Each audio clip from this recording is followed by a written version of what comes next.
overwhelming. So you have 6 Hall of Famers in tier 2. Yeah, I mean, we'll see. So here's the thing about Stafford. I got to use your same theology that you used for Newton on Stafford, which is like the guy's barely played in the last 2 years. So having him at 7 is a little extreme for me. I know you've always been really high on Stafford. I think you might have had him in your top 3 in one of your previous. Oh, I don't think I had him in my top 3, but yeah, I've always been a big Matthew Stafford guy. And I understand that rationale for sure. Like I don't think that's unreasonable at all. I just think that if he was not in a shit show of an organization like the Detroit Lions, that he might actually be more recognized as the talent that he is. Number 6, we have Drew Brees, surefire Hall of Famer. This is also a difficult thing because he's been playing in a dome his whole career. Obviously, he's got a great system around him. I'd be very interested. Wasn't a dome. Yeah, but I'm not. When I mention his whole career, like I don't even look at the Chargers as like a part of his career anymore. Like, you think the Chargers regret drafting Eli Manning, trading for Phillip Rivers when they had Drew Brees on their roster? I don't think so. I mean, Phillip Rivers, he had a great career, and I mean, you couldn't. Like, Brees was coming up, especially in that point in time, an injury that very few ever came back from at the quarterback position with his shoulder. So I don't think they regret it. But yeah, so Brees to have a 6. His arm is going a little bit, but he's just so smart and so accurate that he's I think 6 is a good spot. And number 5, you referenced before, the best of all time, Aaron Rodgers. So initially I had Rodgers in the first tier at number 5, but I had to penalize him a little bit for last year. The guy was holding on to the ball for an eternity last year, and he made his offensive line look a lot worse than it was. And his body language was someone that just looked really, really unhappy. And they still made it to the NFC Championship game, but should have won that game too. Could have. I mean, I really wanted to see a Rodgers Mahomes Super Bowl or a Rodgers Brady. I mean, that'd have been much better than the Super Bowl we got. Oh, I don't know. The Super Bowl we got was incredible. But even so, like Rodgers, best I've ever seen, at least up until recently, and we'll get to that soon. But I think there was a little bit of a decline last year that was very noticeable, and we'll see if he bounces back this year. So that's tier 2.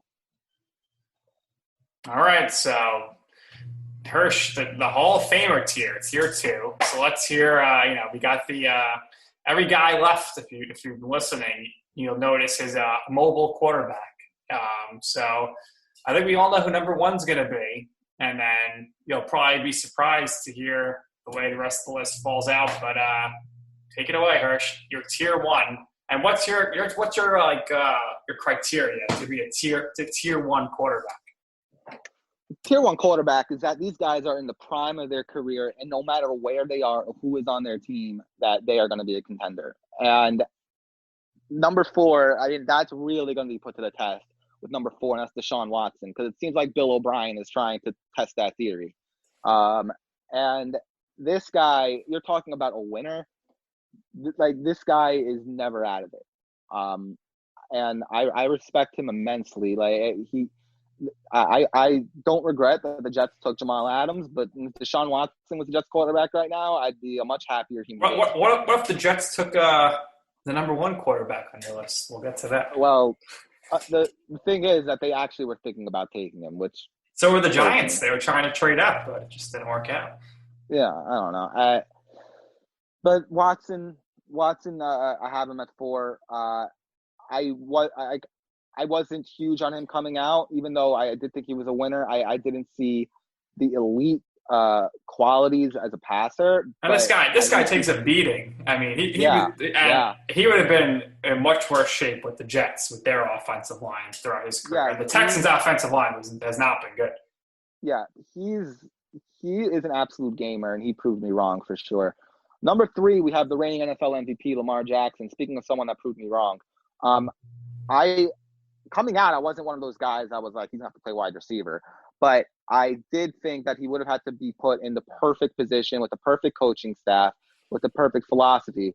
And he was, but to his credit, he improved so much as a passer last year. Do And you the you ball don't was so, penalize him at all for not really showing up in the playoffs?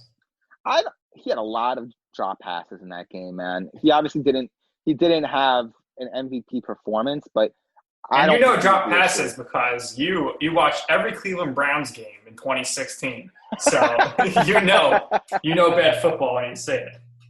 Right, exactly. Um, I got paid a lot of money for that too.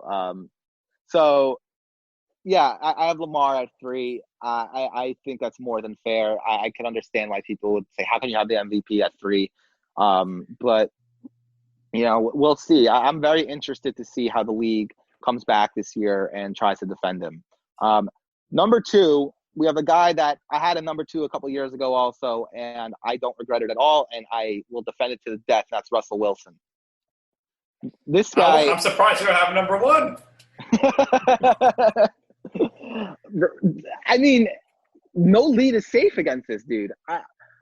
I mean, except the only other guy that we can say that about, at least to me, is number 1 is Mahomes. But Russell Wilson, in He's Seattle, good. it's not like He's really good. And I was always. I mean, I think number 2 for like the last 4 years. You've had number 2. I think it's crazy, but last year he was really good, and the team was not very good. And no, they weren't. They were in the playoffs, and he's just a very good quarterback. And I always wonder, like, how would he be without like Pete Carroll, who I think holds him back, and we'll never know. Yeah, I mean, exactly. Like they had this run-oriented offense, even though they don't have the personnel for it, right? They're just like trying to shove Marshawn Lynch 1 yard at a time. They don't have a stellar group of receivers. I mean, even though DK Metcalf and Tyler Lockett, they're good. They're pretty good, but their offensive line isn't great. Defense isn't great anymore. It's clearly his team now, and the guy is just I'm out of words what to say. He's just one of the best quarterbacks I've ever seen. Why don't you get his jersey? I think he's a little older than you. Yeah, I don't know. He's also around my height. So you got Russell Wilson in the Hall of Fame? Oh yeah. How about Deshaun Watson? Too early to say for Deshaun Watson. Lamar Jackson? Still too early to say. Rivers, yes. All right, so you got a lot of Hall of Famers here in the NFL. I think you could arguably say that, the last 7 years or so has been the most talent at the quarterback position that we've ever seen in the league history. Well, yeah, and also because the rules are favoring them. But, yep. I mean, just think about how great, and I wanted you to do your all-time list. You said no, but think about how good Dan Marino would have been in this day and age of NFL rules, where this guy had all the records, and it was a run-first league, and there was like there wasn't so many restrictions on defense. Like, it's scary to think what his numbers could have been like. Yeah, man, for sure. And number 1, we have who I think is now the best I've ever seen, which is Mahomes. And like this dude, our guy Chris Sims was all over this guy. He had him. He was comparing him to Brett Favre when he was coming out of the draft. I mean, there was a lot of hype. You got to get a lot of credit to the Mets, because this guy, he was in the Mets clubhouse with his father, and it's no coincidence that 2 guys who are in the Mets clubhouse as kids are like superstars now, Patrick Mahomes and Donovan Mitchell. So big ups to the Mets. They really know how to develop prospects for the NFL and the NBA. Oh, you're still sour over Syndergaard, huh? Hey, it's tough, but you know what? And the way things are going, Syndergaard might be the first pitcher in MLB history, or at least Mets history, to get Tommy John surgery and not even miss a season. I hope you're wrong on that. But, yeah, I mean, back to Mahomes, I don't think there's really much else to say except that the guy is inhuman. And I want to tell a little bit of a story right now, and you don't know about this. So, oh man, I just want to say, I'm surprised. I'll just tell you a story, but shouldn't you put Mahomes as tier 1 all by himself?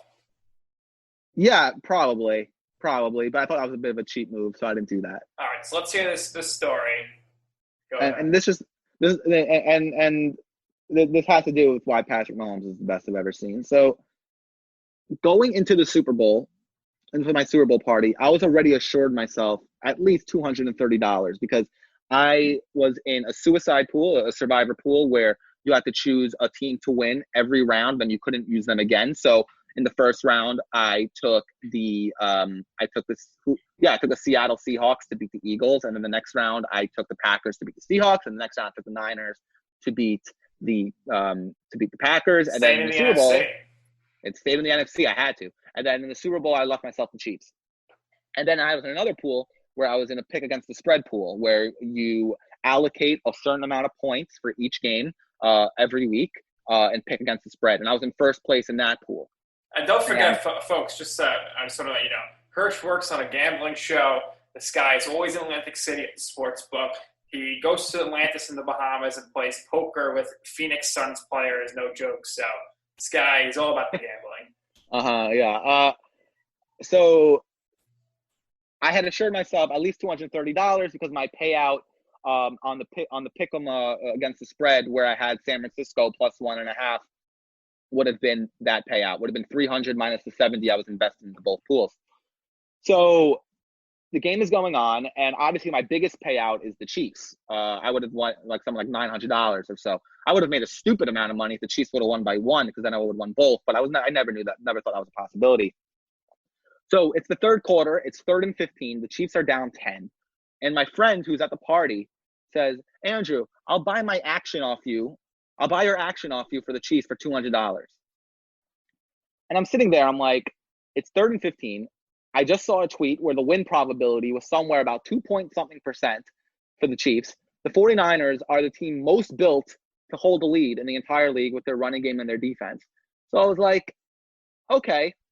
But I forgot that the quarterback that is most built to come back and bite me in the ass is Patrick Mahomes. And that's exactly what happened. And I cost myself $700 because I sold my action on Patrick Mahomes in the middle of the Super Bowl. Rookie move. Who do you think? I don't know. Who do you think Chris Sims is rooting for in this game? He loves Mahomes, and he's got his guy Kyle Shanahan with the 49ers.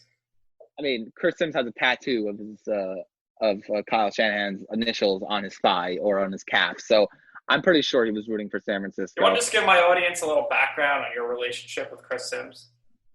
I think you already kind of did. So Hirsch was basically like Chris's researcher.